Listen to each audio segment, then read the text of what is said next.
चौवत कार्यावळीचे प्रायोजक असतात super 6 products.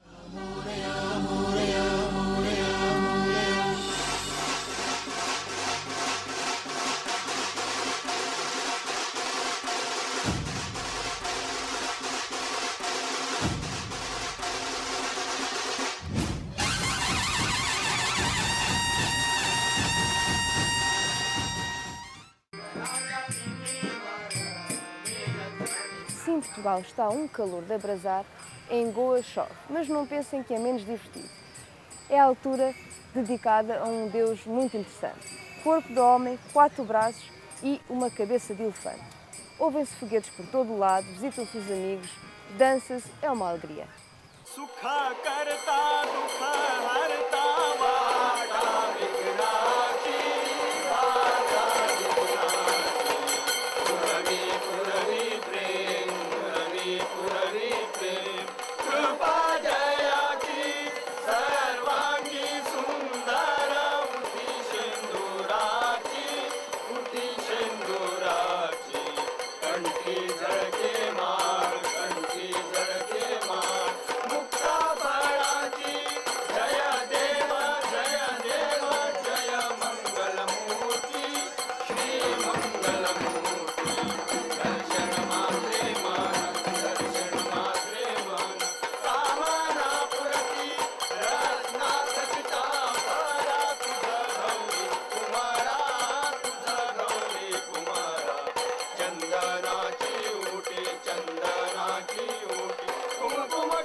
Quem é este deus com cabeça de elefante? De onde veio? He is the son of Shiva and Parvati. But Parvati, one day, she was dirty, she was perhaps rolling a lot of mud over her body, because Shiva used to dance, she was a dancing god, whatever reason, and so she wanted to take a bath. So she removed the mud from her body and made a little sculpture of a baby, of a little boy, and told the boy, now you stand out here, I'm in the bathroom, don't allow anybody to come in. And so she was having a bath, and then her husband, Shankar, he came, and the little boy stopped him, said, you can't go in, my mother is having a bath. So Shankar was angry, he was a very hot-tempered god. He said, I'm a husband. He said, I don't know anything of these things, I'm told not to let anybody in. So he got angry and chopped his head. And when his mother, Parvati, came to know of this, she started praying to Shiva, pleading to him, please put him back into life. And so he said, I can't. Rules are rules for everybody. Once dead, dead. To appease her, Lord Shiva told his Ganas, his servant, go in the forest and bring the head of the first animal. And they went into the forest and they got the elephant first. They cut the head of the elephant and brought it, and it was stitched to the body of the boy. And afterward, through the blessing of different gods and goddesses, the god was created, and this god was given the status of the first god to be, whenever we want to start any good thing, we should say Vakratunda Mahakaya Surya Koti Samaprabha Nirvignam Kurume Deva Sarva Kareshu Sarvada. That is, I am worshipping you, you should bless on us. For the prosperity, people throughout India worship this deity. Mas este festival tem significado bem mais profundo.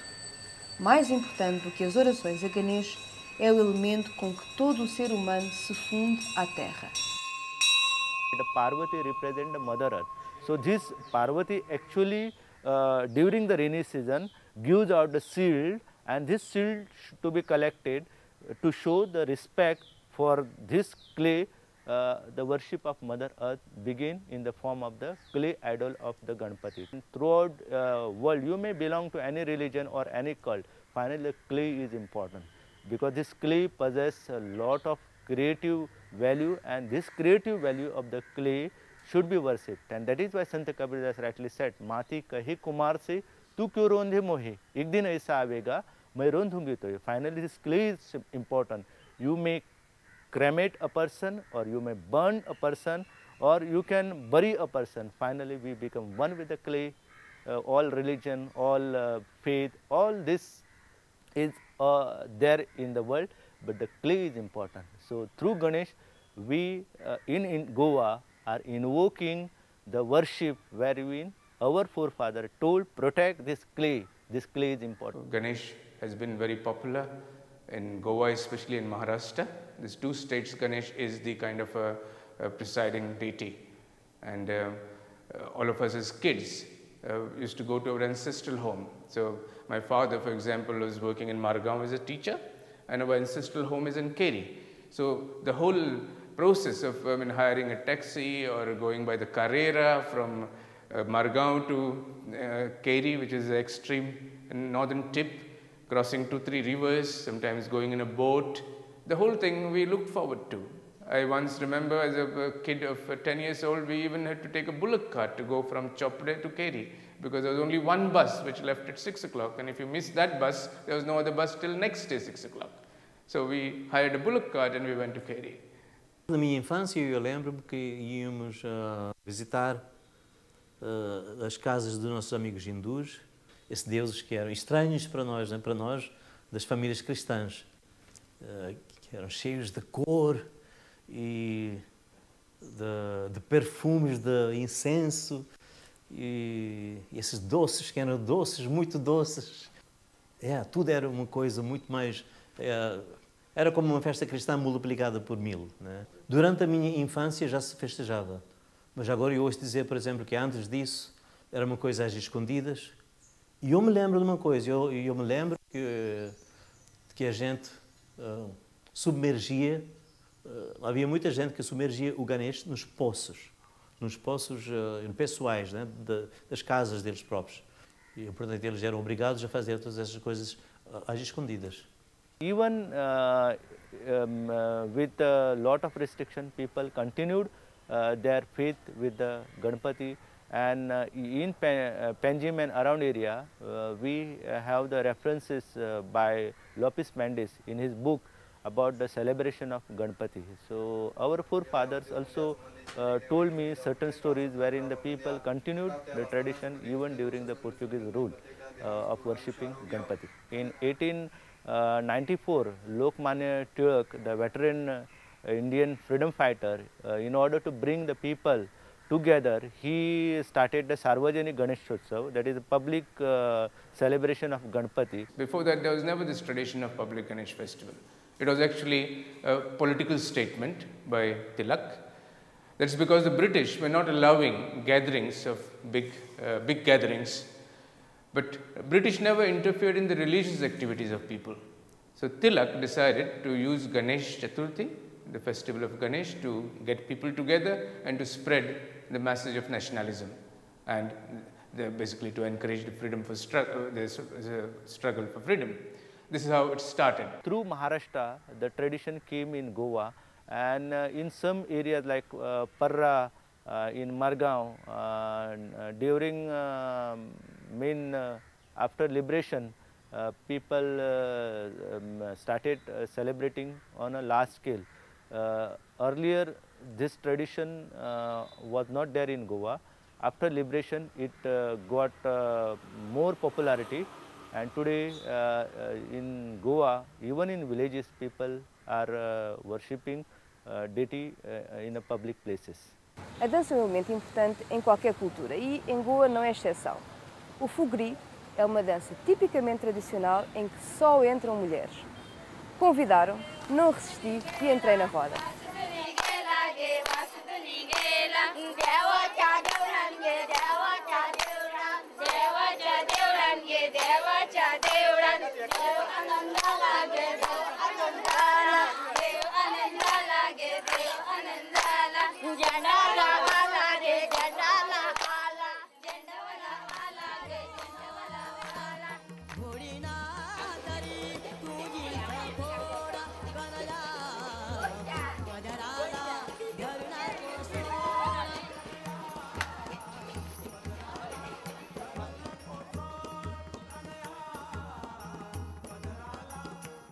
Now you will going to ask me why people actually started worshipping the elephant-headed goddess.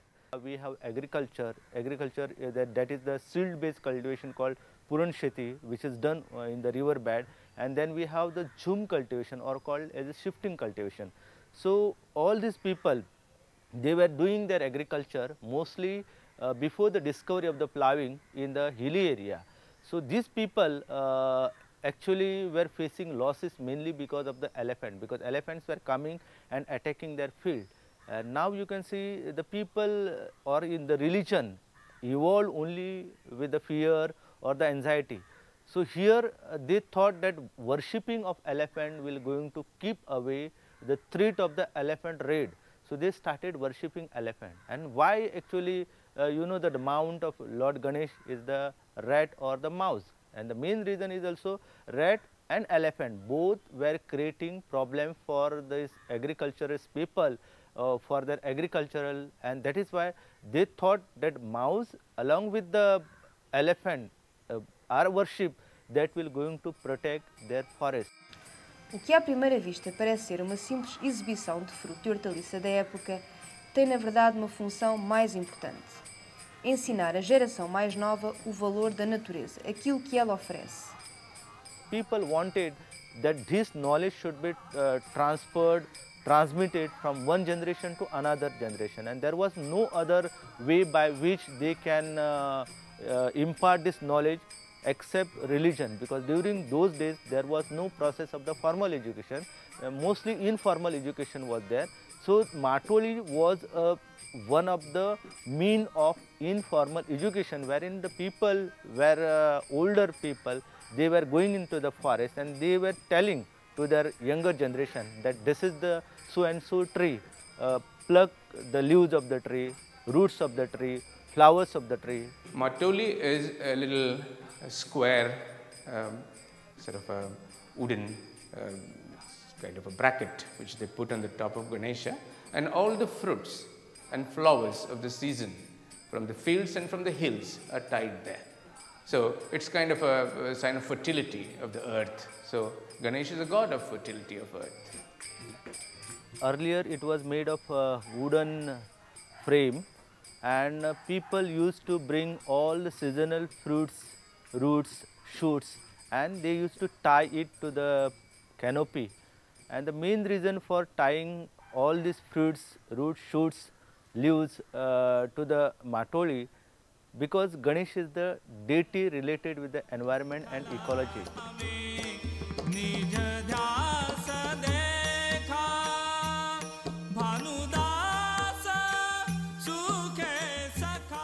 Earlier there was a tradition wherein people used to worship the Parvati in the form of turmeric plant and some mango leaves they put into the pitcher and put the water.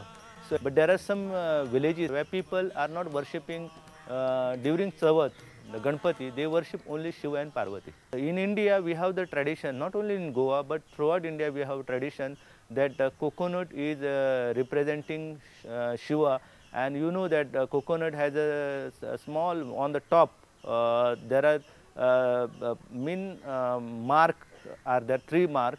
So these 3 mark represented the 3 eyes of the Lord Shiva. So this coconut actually represent Lord Shiva, and betel nut represent also as a Ganpati and Shiva. So you know that Goa got the name Goa mainly because in Sanskrit the Goa means guak, and the guak means the betel nut. Durante este festival, a primeira vez que uma mulher casada entra numa casa, ela é abençoada como personificando a deusa Lakshmi, a deusa da riqueza. No seu colo é colocado coco e arroz, 2 elementos que representam a riqueza e a prosperidade. Este é um dos rituais que demonstra o respeito que a sociedade tem pela mulher e a importância que ela desempenha na vida familiar. Mas não é o único. Quanto mais arroz ficar colado à testa, mais longa será a vida do parceiro. Bem, o meu marido parece ter sorte.